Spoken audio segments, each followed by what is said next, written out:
Yeah. All right, then let's start. Colleagues, friends, welcome to the seminar of the Open Society Hub for the Politics of Anthropocene at the Central European University. And tonight, our guest is Michal Kolmas, who is an associate professor at the Metropolitan University Prague. And Michal Kolmas's talk will be devoted to the EU's role in the formation of the Loss and Damage Fund at the COP27 in Egypt. And as far as I understand, the talk is based on the ethnographic research of Michal. Could we call it also participant observation as a method? Yes. Yeah, because you are a delegate. So yes. You were a delegate at the meeting. And very shortly, the biography of Michal Kolmas, as I said, Associate Professor of International Relations at the Metropolitan University Prague. He's also an editor-in-chief of the Czech Journal of International Relations and an associate editor of the Journal of International Relations and Development. Previously, Michal Kolmas was a visiting fellow at UMass Boston, Hokkaido University, and Korean APU in Japan. Specializes in the international politics of climate change, with a particular interest in Asia and the global South. And as I mentioned, Michal visited COP27 in Egypt. That is the basis of the talk of research. Maybe you will also mention the projects, the European project that you are participating as well. A bit more about this, and without further ado, the floor is yours. Thank you for coming and joining us today. Yeah, well, thank you for having me. Yes, my name is Michal. I'm based in Prague, but I used to live in the US and in Japan for several years. I've been mostly interested in, well, recently I've been interested in climate politics. I was a delegate of the Czech Republic at COP27 and COP29 at the Conference of Parties. And this thing that I'm going to present today is an article that was already published, unfortunately, but we had to reschedule this talk from like several months back. And at that point, it wasn't published yet. It got published in the meantime, the article. So I'm just going to, I guess, summarize the article, but give a lot of other information. And especially I'll trace the evolution of the Loss and Damage Fund since COP27 until today. What it's going to be about? Yeah, this is a few things about me. I guess this why I have to do that, or why I did it, is to present the project that we're working on. It's called CIDAPE. We call it CIDAPE, Climate Inequality and Democratic Action, the Force of Political Emotions. And it's a project in which we try to reconfigure, introduce the concept of political emotions, and try to link political emotions or emotions of climate change with other contexts, right? So we argue that the context in which something is understood is essential for making sense of the thing that you're trying to understand. So we link emotions to inequality, to polarization, to everything, to rationality, and we show how the emotions are an inherent part of all of that, and how we need to like grasp it in order to understand politics of climate change. So that's the project. It's organized by the University of Vienna. So yeah, I've been here a few times before to talk about that or to deal with the project. So I just wanted to like, I guess, let you know about it. Now, the thing that I'm going to present today is, and I think I'm going to speak for like 30 to 45 minutes. It's going to be about loss and damage. Loss and damage, does anyone know what loss and damage is? Probably you do. It's the IPCC makes distinction between loss and damage with capital letters and loss and damage without capital letters. It's usually understood like the loss and damage with capital letters. It's the political discussion within the United Nations Framework Convention on Climate Change, the UNFCCC. About whether and how should rich global north countries compensate global south, poor global south countries or developing countries for climate-induced events, right? Destructive events, either immediate or slow onset. So either like catastrophes, like floods, or slow onset events, like for instance, rise in ocean water.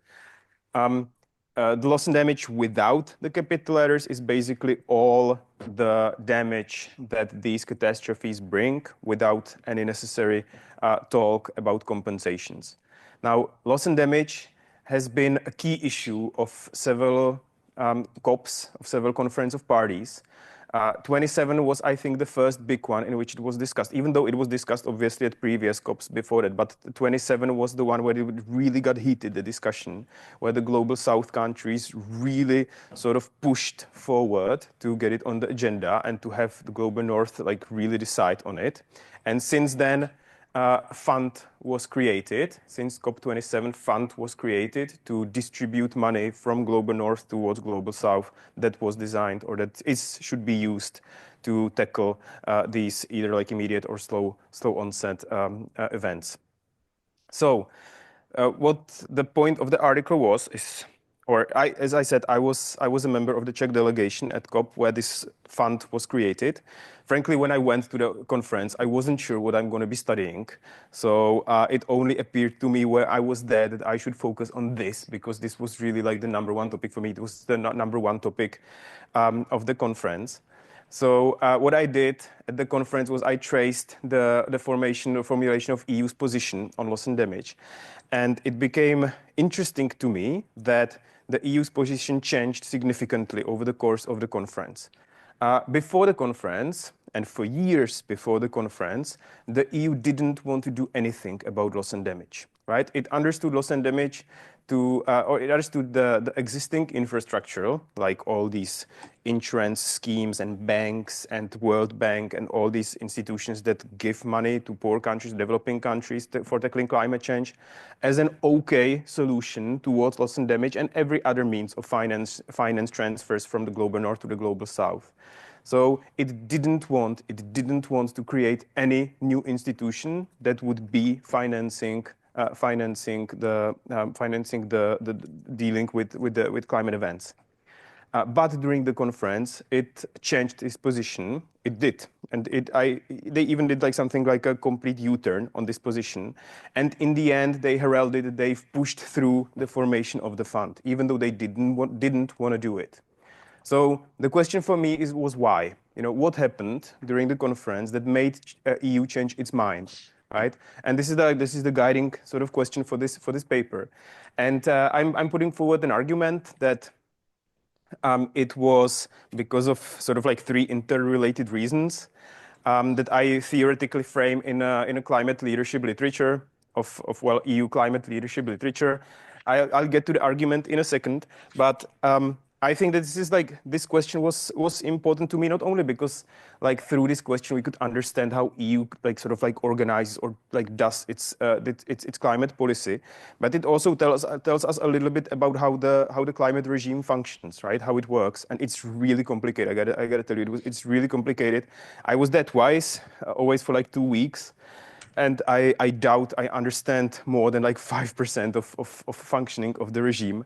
It's a really like a vast set of agreements, of institutions, of policies, of meetings over meetings over meetings. And it takes a lot of time to understand that, right? So I felt like it might help us this ethnographic experience I had there, or this article I wrote might even help us to understand that a little bit. So,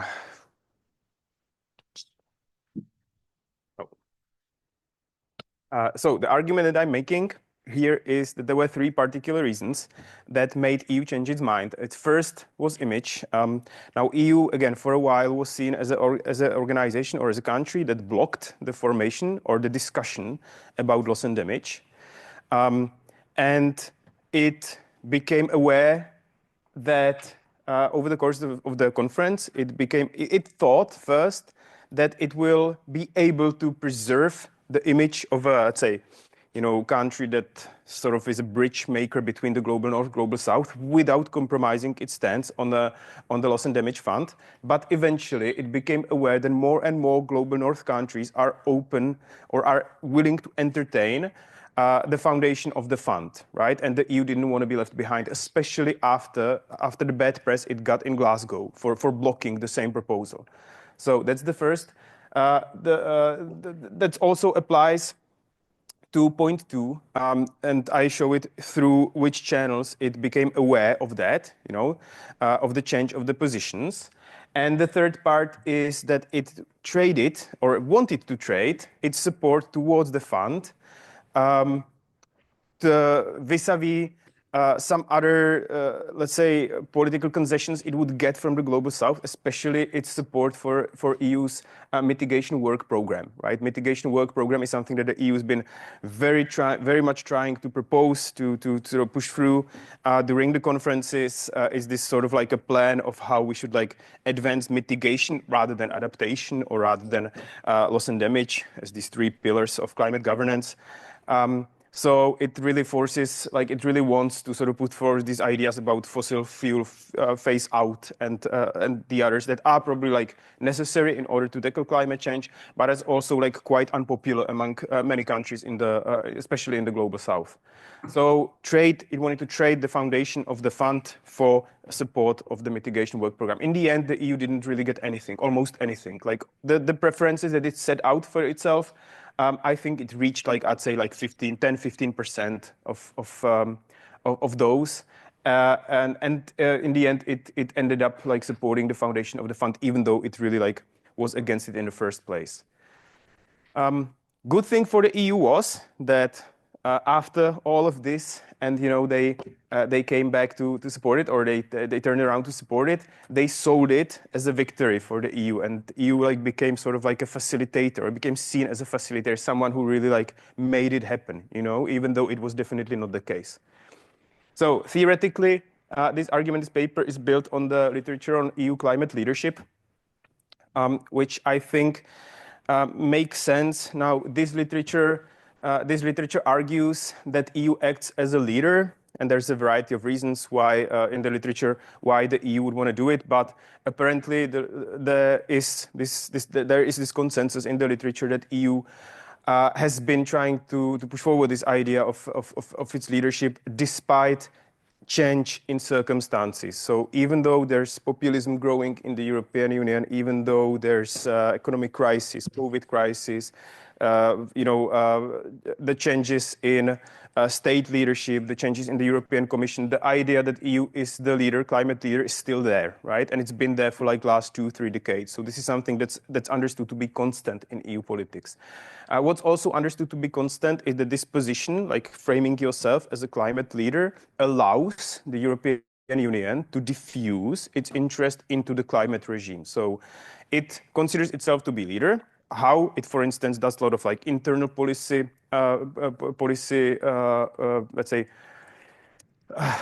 internal changes into its political system, or internal laws that make it seem like a leader. For instance, I don't know, all these quotas, all these new rules on cars, on everything, to show that we're guiding by example. But it also like puts a lot of money into like foreign cooperation, on climate cooperation. It advances this climate finance quite a bit to show everyone that it's climate leader, right?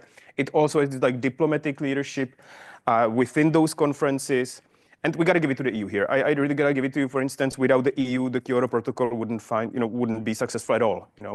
Both the United States and Japan that hosted the conference, they advocated for 0% reduction in CO2. EU was the one that eventually made it 5.6%, right? Without that, it probably wouldn't happen. So this might be the case. But the point is here in the theoretical literature that this positioning yourself as a climate leader allows EU to advance the goals of the climate regime, right? So it opens up the options for EU diplomacy. What I'm arguing here, that it's sometimes, like in this case, it actually works the other way around, that the fact that you're positioning yourself as a climate leader conditions, and even sometimes negatively conditions, what you can and cannot do in the climate regime. Therefore, in this case, I'm showing that this very image that the EU wanted to be seen as a climate leader actually made it much more difficult to sort of pursue its interests within the regime, right? So it basically blocked them, or then made them support the formation of the fund not to lose this image, rather than the other way around. Right. So the discussion about loss and damage, and I really do think this is a really, frankly, quite interesting discussion. The discussion boils down to the idea that the global South countries want compensations for those events that I talked about from the global North, and this is something that the global North doesn't want to hear at all.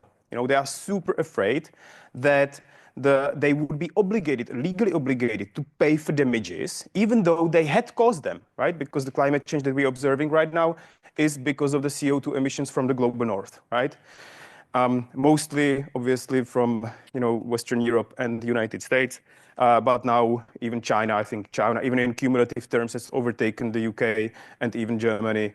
And it's like even in cumulative terms, I think China's emissions are like 20% of all the global emissions. So this is a tremendous change. But in this case, it's mostly Western Europe and the US. And they've caused these disasters that struck Fiji and these like Marshall Islands and these low-lying territories in Bangladesh, but they don't want to pay for it because they feel like they shouldn't be obligated to pay for it. They pay for it willingly on their own through, foreign aid, through all these schemes, but they don't want to be legally bound to pay for that. And this is something that the Global South wants. And this discussion has been here for a while, for I'd say like 30 years. They started discussion in the beginning of 1990s, the small island developing states. Since then, it hasn't really moved anywhere in the first 20 years, because, as I said, like the developed countries were really not willing to entertain it. It started moving somewhere since 2000, since Bali work plan, then Cancun, especially Warsaw, COP, I think it was COP19, right? Where the Warsaw International Mechanism was founded. Since then, it was put on a UN agenda. It was part of the Paris Agreement in 2015, and we've been trying to operationalize it ever since then. Why is it there, or what changed? Frankly, nothing much changed. I mean, it's there, and it's been discussed at UN conferences only because we use these really vague terms like we need to help them, we need to give them money or fund the development. But there's never the word of like obligation, and there's never any idea of like legal anything. So it's there, it's on the agenda because we use terms that don't make it too complicated for the global North, right? But then again, yes, the discussions have advanced. Paris made loss and damage part of its Article 9. And since COP27, since Sharm el Sheikh, it became discussed at the official level of the COPs, right? So it's part of the agenda of all these conferences since Sharm el Sheikh. For the European Union, now European Union, as you know, it sets out its goals for these climate conferences on council meetings, environmental council meetings, usually several months before the conference. The conference is always in November. They usually meet in October to discuss its priorities at these conferences. These priorities are discussed as a EU level, on an EU level. So all the countries basically agree on the priorities of the European Union. For the European Union, loss and damage was never really important. It's not part of the Green Deal. It's not part of the climate law. It's not part of adaptation strategy that the EU put up in 2021. It doesn't discuss it. It's not even mentioned in these strategies. It's not even mentioned once in any of these strategies. And if it's mentioned anywhere in EU discourse, it's only in connection to the UNFCCC, right? To the functioning of the climate regime. So before the conference in Egypt, EU set out its strategy for the conference. And regarding loss and damage, it just reiterated what they had said before, so that the existing institutions are better suited to deal with that issue. And I got to give it to you here.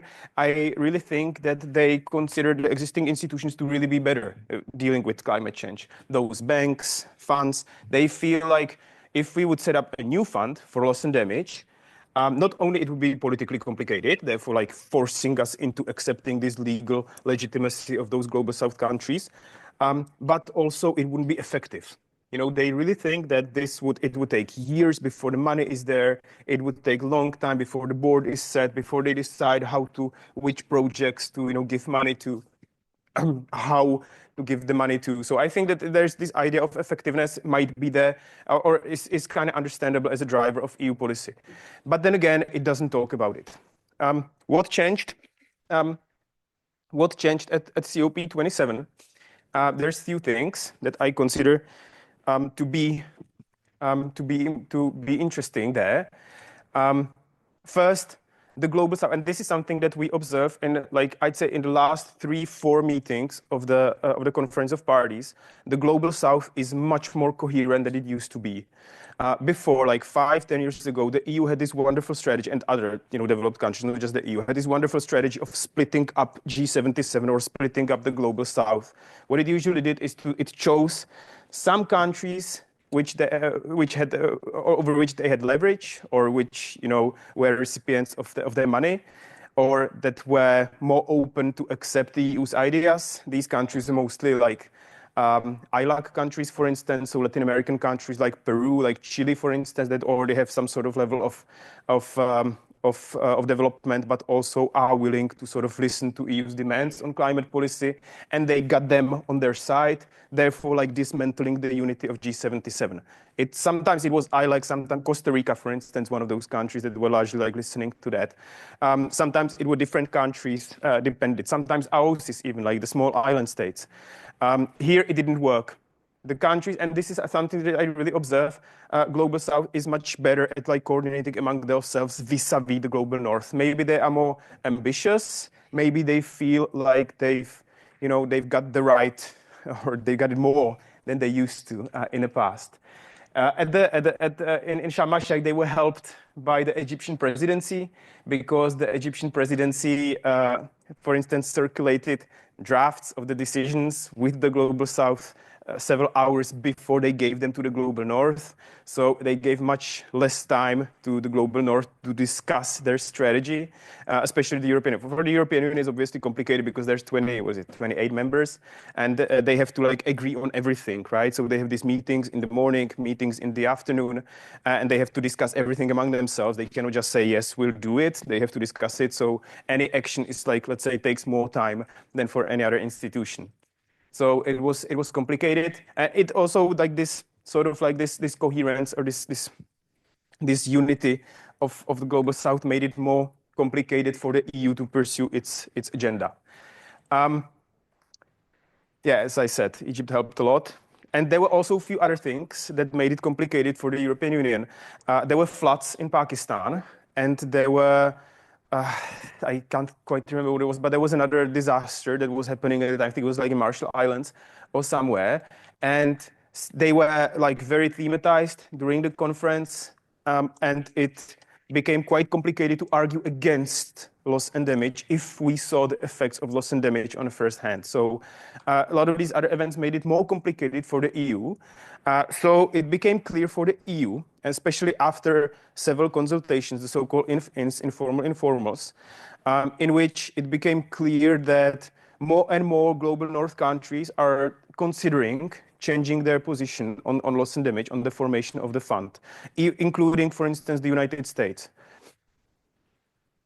At that point, the United States were members of the Paris Agreement, so yeah, they could decide on that. They're not going to be members. They're not members now, but frankly, I don't think this is too much of a problem. Paris Agreement is only like 20% of all the Framework Convention instruments on climate change, so the people still going to be there. It's going to be still going to be discussing it. It's obviously bad, but it's not the end of the world. Much worse would be if they would step out of the Framework Convention, which is something that might happen with Trump, and something that was also discussed at COP29 in Baku. That would be worse, because the Framework Convention is the convention that was set up in 1992, and everything falls under the Framework Convention. The Kyoto Protocol, the Santiago Network, this Paris Agreement, everything, all the instruments that created the climate regime are part of the Framework Convention. So if the US would step out of the Framework Convention, they would be completely outside of all the climate talks. That would be horrible. Paris Agreement, we can survive that. So anyway, when the EU saw that it might not be possible for it to prevent the formation of the fund, it set several conditions under which it would support the formation of the fund. First, the fund would target only the most vulnerable countries. Second, It wouldn't be the only venue for climate finance. It would sit within the broader spectrum of institutions, those investment banks and loan deals and insurance schemes and all that. Third, the fund would be created under the Paris Agreement rather than under the Framework Convention. And I have to make seems like complicated, but the difference is that the Paris Agreement was formed in 2015, Framework Convention in 1992. Right? Framework Convention distinguishes between the developed and the developing countries, and it places China, Saudi Arabia, Czech Republic, several others, South Korea, for instance, into the bracket of developing countries. And these developing countries are not obliged to contribute to the finance, for instance, NCQGs or the finance transfers from the global north to the global south, right? Obviously, the European Union wants Saudi Arabia, they want South Korea, they want these countries to be, legally obliged to contribute. Therefore, they wanted to set it up under the Paris Agreement, which is newer, which doesn't distinguish these or speaks in a community of countries rather than the distinguishing between the developed and developing. So that was the third thing that they wanted to achieve, to basically get China, Saudi Arabia, these countries to be obliged to contribute into the fund. Fourth, the fund it wouldn't be just the money that the EU and others put into it, but there would be more money from private institutions and other institutions. And 5, in progress will be made on the MWP, the Mitigation Work Program. Almost nothing was successful out of this, what the EU wanted.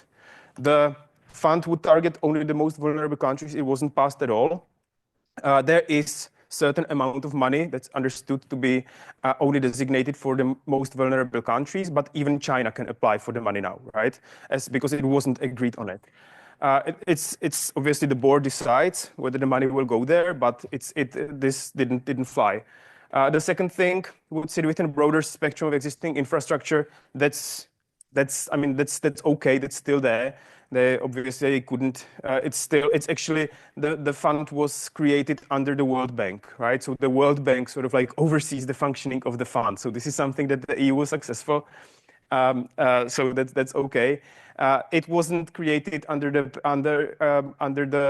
Paris Agreement. It was created under the Framework Convention. Therefore, China is not obligated to pay. Saudi Arabia is not obligated to pay as well. None of these countries. So this was unsuccessful. It would not be limited to public finance. There's a big role of public finance in it, even though the public finance is going to be quite low there. So not really successful. And in progress will be made on the EU's mitigation work program. Yes, they agreed on a four-year plan until 2026, I think, but the EU wanted 2030, so not really successful even on that last regard. So what happened after COP26 is, yes, the EU hurried to convey this image of a climate leader, even though it didn't really help it at all. It accepted it, and in the theoretical part of the literature, I show that it did really accept it because it wanted to be seen as sort of like this guiding state, this bridge builder between the global north and the global south, because this is something that's inherently tied to its identity. And so they did it even though they really didn't get anything in return, right? Or they didn't get much in return. What they did, however, after that, is they tried to okay, so it was agreed on COP27, it was agreed that the fund would be created, right? So, but what did the EU and the USA as well try to do afterward? They couldn't prevent it from being founded, but so what they at least did is they tied it to the World Bank, and they said, okay, we're going to create it, but not as a standalone institution, but as an affiliate of the World Bank. So the World Bank board, which is comprised of people from the global north, especially European states and the United States, they would be giving the money, but also overseeing the financing of the project. So that's one thing. So yes, it was created, but it was put into the existing infrastructure for 5 years, only for 5 years, right? So after 5 years, it's going to be a standalone institution. This was decided later. In COP28, yeah, there was some concessions, however, made. They created a board of that institution. There is a representative of the European Union as well. This is the first gathering in Philippines when they created a headquarter. This was this year. or last year in November, Jan Dusík is he's a former Czech Minister of Environment, and now he's was he like the High Representative for the environment, something like that. This is like second highest position after Timmermans in the European Commission.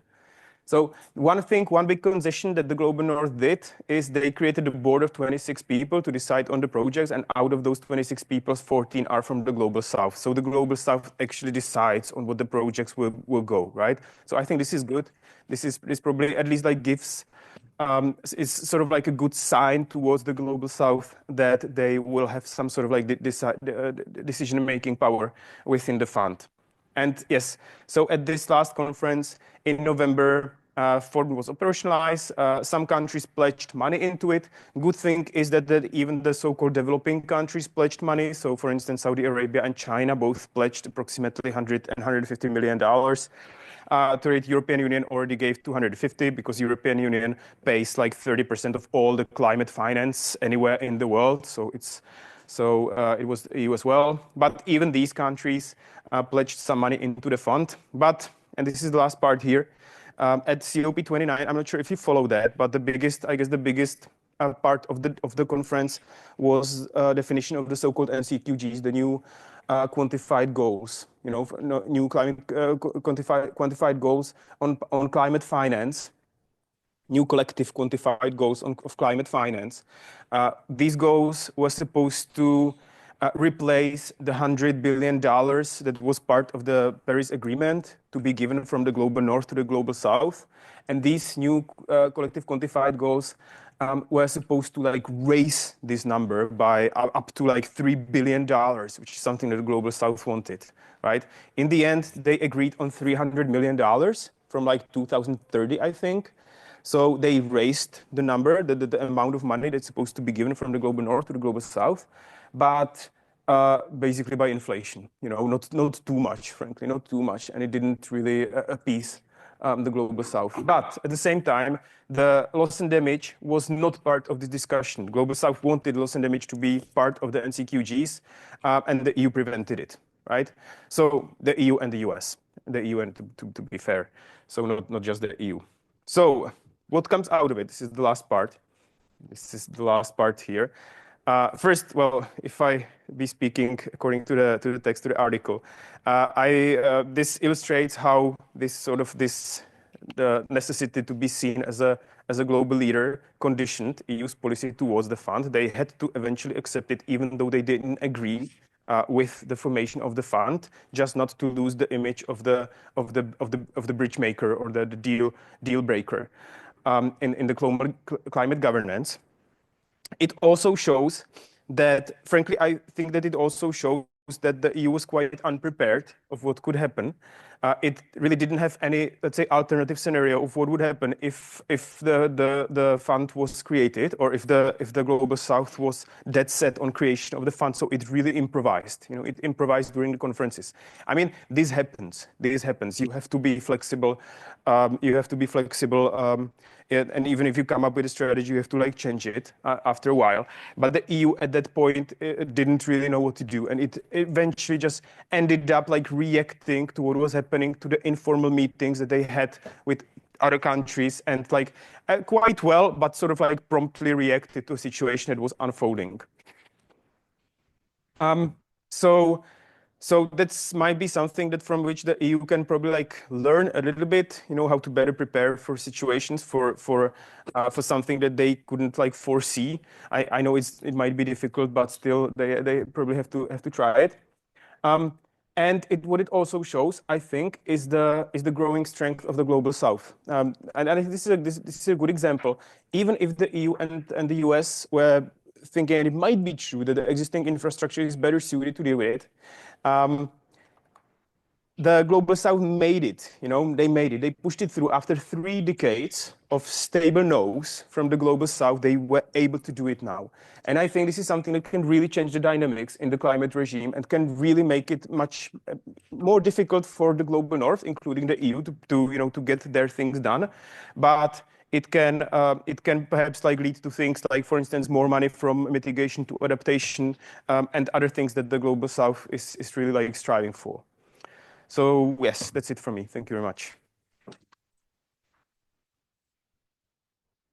Thank you, Michal, for this insightful lecture discussion. I have a question, probably in the audience there will also be questions. I have a question.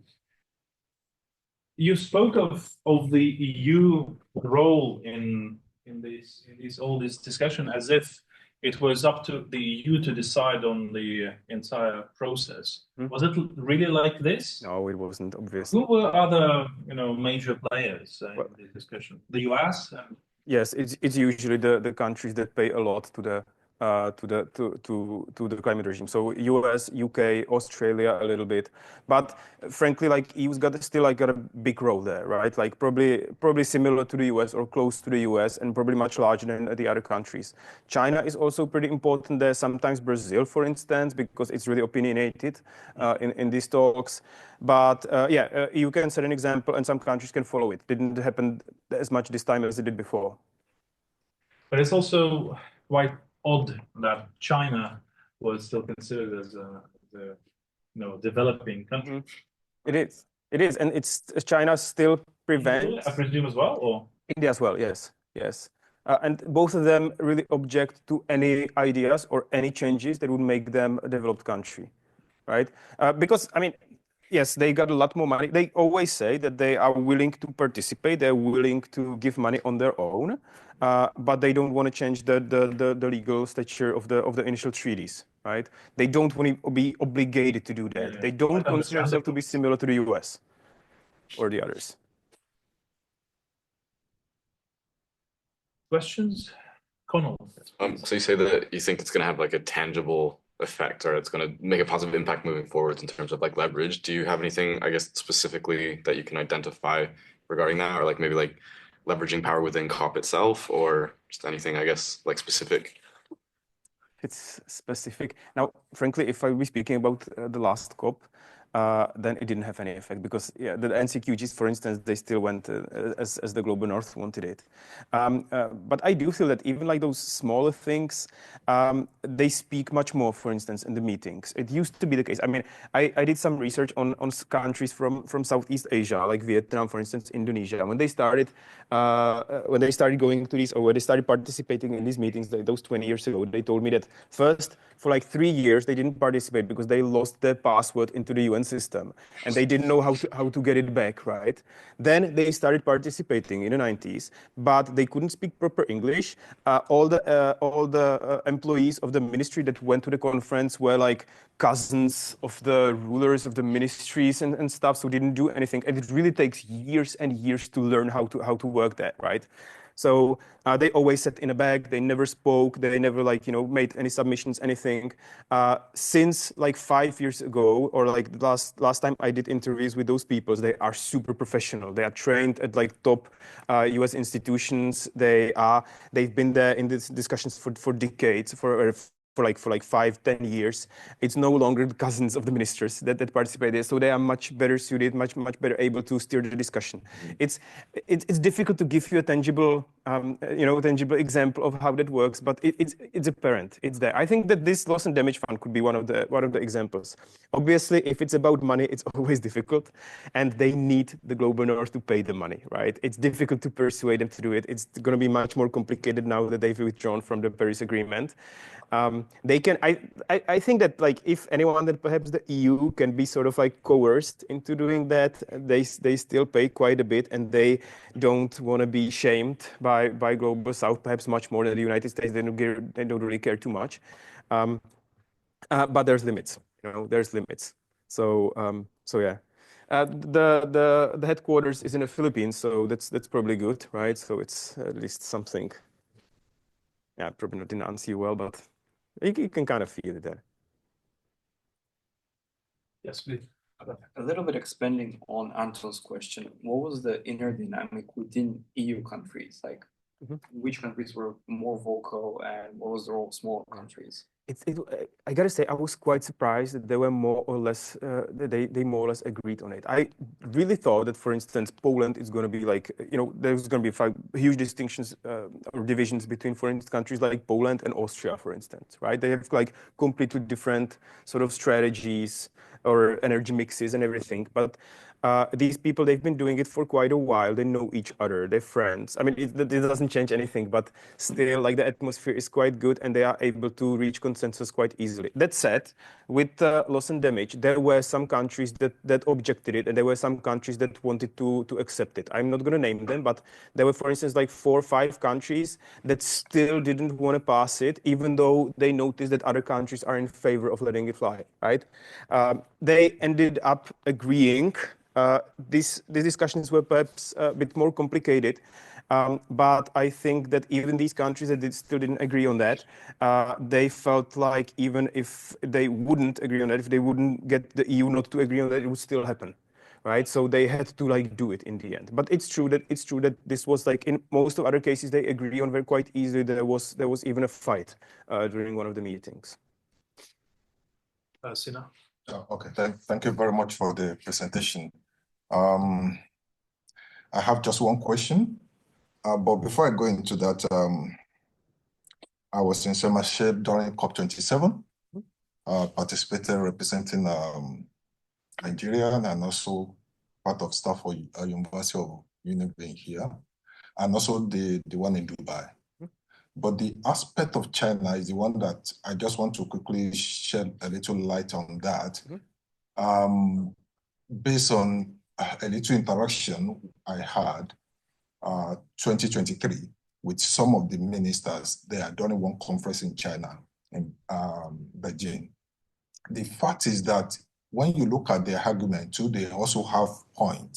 The point is the fact that when you look at the carbon emission leading to greenhouse gases, it has been a long-time phenomenon that has been injecting into the atmosphere by those that have already developed. Yes. So their argument is that their own development is recent. And the way I would just look at it is that though they may have points, but everybody is just looking for an excuse to not to be responsible. I'm sorry to say that, and where you have irresponsible leader, there's high possibility that this will also work in future. That's my own personal view. Why do I say that? And that will lead to my question. The question is, look at the situation of changing in political arena in many of the countries, me too, I will not name now, where people that are anti-climate issues are now coming in. So you can see the impact of climate change, even in their country. Look at what happened in California and many other places. Even here in Guyana, the flood that happened, was it last year? Yeah, almost a year now. So, but some will still deny it. So with the changing in leadership now of people in political power in many of the countries, do you think even EU will be able to even say that they are also climate, playing the role of climate leaders? Yeah. The next, maybe in the next COP. I don't know. Yeah. Next one is in Brazil. Yes, it might happen. It might happen. I think it might not be as strong or as quick as in the US, because I do think that there's some sort of institutional memory in the European Union, and it's much more bureaucratic than the US. So these changes will probably take time before they happen. And there's a lot of like the Environmental Council and the people within the Environmental Council, they have their own agenda. It's much more difficult to transfer that, to change that. But obviously it can have. The political aspect is really important, even in the functioning of the European Union at these conferences. There is always representative of those governments, and they in the end decide on what's feasible and what is not, right? So yes, it can have an effect. Yes, obviously, even the European Union can tone its discourse down, or even like not stand up to the pledges that they made to the agreement. I haven't seen it yet, frankly, even though, like, for instance, if you look at countries like Italy, where there is already like has been far right, or let's say conservative right governments for a while. It still didn't change too much, their position within the climate regime. But if there's going to be more of them, which might be the case even in the European Union. And yes, I think that even Donald Trump's transactional approach can sway European countries into doing the same. This was even apparent at the conferences, by the way, for me. Like some of those countries use it as an excuse. The US is not here, we're not going to do it. You know, the same thing as you think about China. So this can very much transform the position of the EU. Then again, maybe the EU will see, look, the US is gone, the atmosphere is worsening. This is our time to be, you know, the leader. I would hope this would happen, but I think that the first one is probably more probable. And you know, last word about China. Now, yes, China doesn't want that, and China's yes, they claiming like the emissions that we're doing right now. It would only hurt us in the future, but the emissions that you did have already hurt us, and this is correct. Yes, I definitely I agree on that. But at the same time, I think that China is doing everything a lot. You know, I do think that China is doing quite a lot to curb its own CO2 emissions. It's difficult, obviously, because they're still economically growing. Their GDP per capita is still half of most of the countries of the European Union, so they are not developed, you know, in any sense comparable to, for instance, people here in Austria. But I do think that a lot of this growth is really driven by, you know, renewable technology and these new technologies they've been using to limit it. I don't want to defend them. I'm just saying that there is something that they're doing, right? So it's not like they would be completely like oblivious to it. Thank you. Other question as well? It was related to the EU decision making within COP. Is it by unanimity or is it qualified majority? Like if certain countries are not in agreement, they have to agree in the end, or is it okay if they just say no?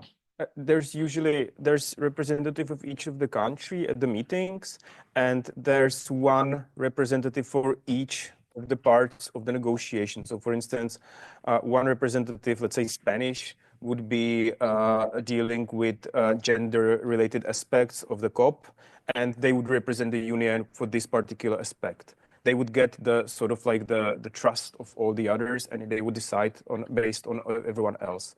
But at those meetings, they usually just tell the others what the position of the European Union was in these meetings and what they were able to achieve. The position of all the European countries is decided before the conferences at the Environmental Council meeting. So the EU has one position in the COPs, but it just depends on like who's responsible for each of the parts.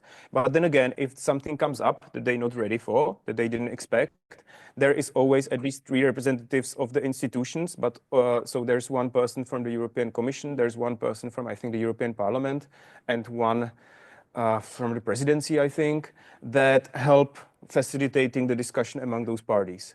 But yes, in principle, yes, the European Union like operates as a one actor there. Do you have any predictions about how this is going to develop at the next COP? Like, for instance, if the EU was effectively like backed into a corner because of its self-perceived perception as a climate leader on this, do you think that it will go any differently at COP28? Or is the breakage for the EU to change its position, it has to I think this itself? Yeah, I think this thing is done. There's like it's already been operationalized, it's already been set up. There's nothing that the EU can do. What can they do is just to decide just how much money they want to contribute into it. But with other things, yeah, I think so. Like there's might be a few interesting things to watch at the conference. The EU will still try to pursue fossil fuel phase out. It almost happened in Glasgow, and I gotta say, Glasgow was perhaps the best conference we had like in the last decade. You know, outside of Paris, it was great. It was really well organized. And a lot of things were done there. Fossil fuels phase down in the end was part into the cover decision, which was still kind of great because it was the first time it was put there. They almost made it fossil fuel phase out, by the way. China and India stepped in the like last day of conference and said they're not going to sign off on it. So they want to phase down instead of phase out. But even it seems like some of those developing countries, like Brazil, for instance, are now more able to, or willing to entertain fossil fuel phase out. So they might support the EU's decision. I'm wondering what's it going to look like without the US. You know, again, the US, the people, the US, the conference is usually like 50,000 people. Like the biggest, usually like the biggest delegation is from the US, and it's not going to be different next year. It's still going to be the same. They might not be able to participate in some of the meetings, but in like 90% of the meetings, they're still going to be there, right? So I'm not sure how much this is going to change the dynamic, but frankly, even like at this and previous COPs, that the coordination between the European Union and the US, from my perspective, from what I think, is not as large as I would expect it. They're more like two separate entities. And I mean, we cooperate very closely with Switzerland, with Norway, with the UK, with Australia sometimes, but with US, it's more complicated. So I think that even before the EU is more of like an actor of its own. I'm sorry, I kind of forgot what you were asking as I was speaking. It was more about like, do we think that the Global South will continue to push for an Yeah, expanded I loss think and so. fund thing? And do you think that the EU will sort of be in the same position it was this time? It'll be continuously pushed on this. Right. Yes, I think so. I think they're going to be pushed around much more in the future than they were until now. So yes, I think so. But with the globe, it is, as I said, the fund's already been made. The board has been decided. We're not getting wound back, but do we think that it will continue to be expanded until the EU sort of changes its mind on something? Or I don't think they can change their mind. I mean, they can change their mind, but it's not going to change the fund anymore. Yes. Okay. Sorry. I just want to quickly say something on that regard.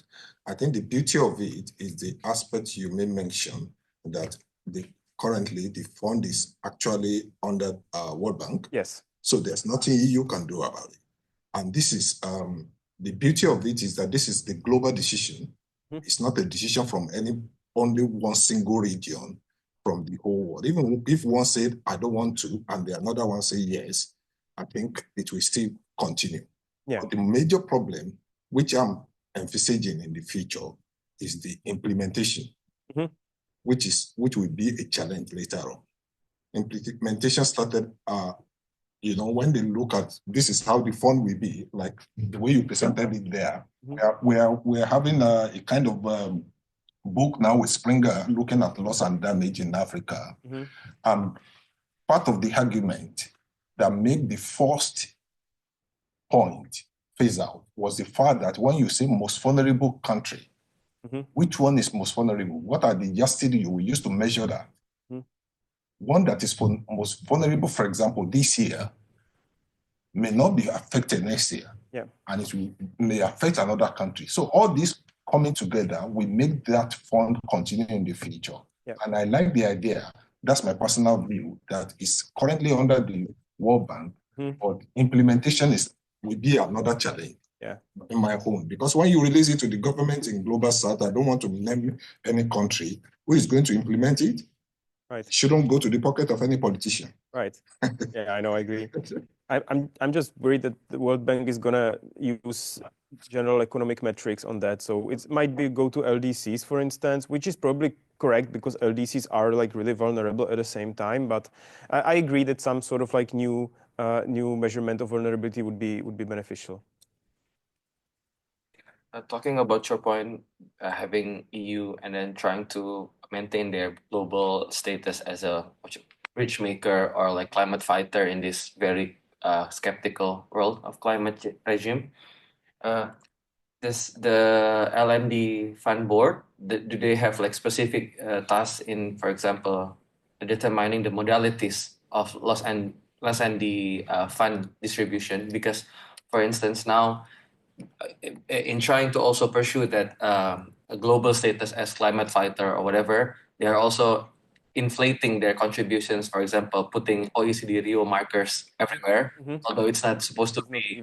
It's not supposed to be done, just like a blanket check. So all of climate money is also climate contribution is not the same like that. I'm just afraid that even if it's operated under the World Bank, it would still be marked as like, for example, EU money or I don't know, US money, although it's not like as separate as like that. So yeah, I agree, and I'm afraid of that as well. And this has been the case with climate money all along, that they just repackage development aid into climate finance or some other money as climate money, and they use it. So not like the amount of money that's being put doesn't increase; it just like looks different, and it's it might happen. Yeah, I frankly I don't know how it's going to operate, how the board's going to oversee it. I'm not sure if the rules are there yet, if it's already been established, but it's been operationalized, so maybe something like might be there, but I don't know it. I don't know it, right? I don't know how it's going to happen, and I would still be really afraid that this might be the case. The next COP 2030 in Brazil. Brazil, yes. So do they have like a specific objective about L&D because of the access of the board itself? Is it like a specific issue or topic that will be brought up during the agenda? Well, in 29, the board was there and the board discussed, and especially under Santiago Network. Santiago Network was like the sort of like a driving body of the L&D discussions. So I think there's going to be like definitely discussions about that. Not sure about like the role of the board, probably even about the role of the board, but I'm pretty sure like there's going to be at least several sections on L&D.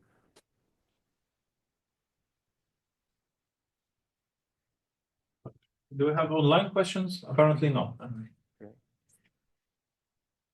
This is maybe a technical question about sort of the scope of the fund, but is there a discussion about how to distinguish between climate-induced disasters and sort of a baseline rate of disasters? So like, for instance, countries have cyclones that aren't related to climate change. They are just happening more often now.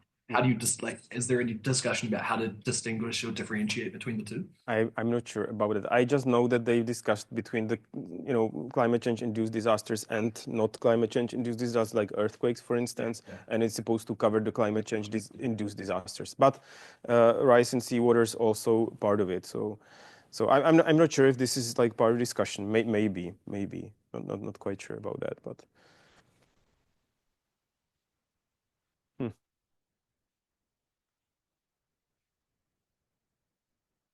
Any other questions? Just one more thing about the unity of the EU itself, especially because I think it's a phenomenon everywhere that governments start to lean toward the right more and more. And then with for example, the new EU Commission, the Environmental Commission is like more conservative compared to the previous one. Does this mean that the EU would be more pragmatic in their fund distribution? Would they want to have like more, let's say, cost benefit analysis beyond justice in terms of environmental distribution? Maybe they might be more stingy about like distributing the money. I think that the people that deal with the COPs, the actual like bureaucrats, mostly bureaucrats, or the experts that deal with that, I don't think there's going to be a big change there, but at the political level, I think there will be. And the politicians are important there. They usually come in the second part of the conference, and they like decide on what the diplomats pre-negotiate. Right, and this, if the politicians would be more far right, or they might be less inclined to accept what the negotiators negotiated before them, or they might have them to renegotiate it, for instance. So yes, I think there might be, and I even think that some sort of more transactional approach might be possible there. I thought the bureaucrats coming to COP, they already have like certain bargaining, They do have some sort of like, they have the mandate, right, from the Environmental Council that meets like a month before, but they do have some sort of like negotiating space. But still, what they negotiate needs to be signed off on by the political government, by the political leaders, and not only from the EU, but especially from the member countries, right? So that's why it's usually the prime ministers that come to the conferences for those several days, and or the ministers that come to those conferences to sort of like agree on, like stamp on what they negotiated. They've been, I think in most cases, they've been open to doing that, but this is not like something that's given. It's something that can change very easily. And you know, like I don't know, like maybe even like the bureaucrats might be like behaving differently, you know, especially if they would be like new people that would be like placed into those positions by the new governments, which can happen as well. So yeah, maybe the unity would be much more difficult, or maybe they'd be trying to sway the unity into a different, more transactional approach that can happen as well. I didn't see it last year, but I think that it could happen.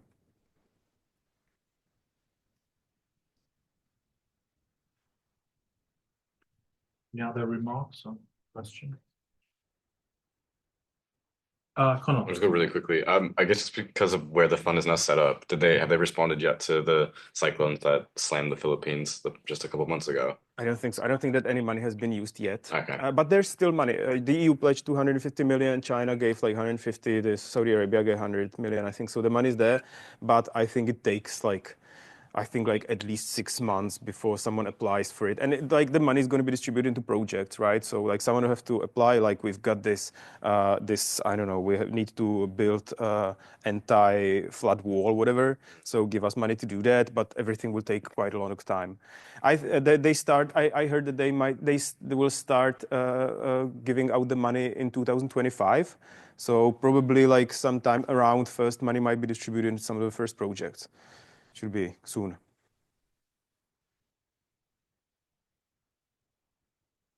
Right. All right. We have, I think, a small reception. So if there are any questions left, maybe some snacks and some drinks will help further discussion. Yeah. Yes. Thank you again. Yeah, thank you. Thank you very much. Yes. Right here. Yeah, right here.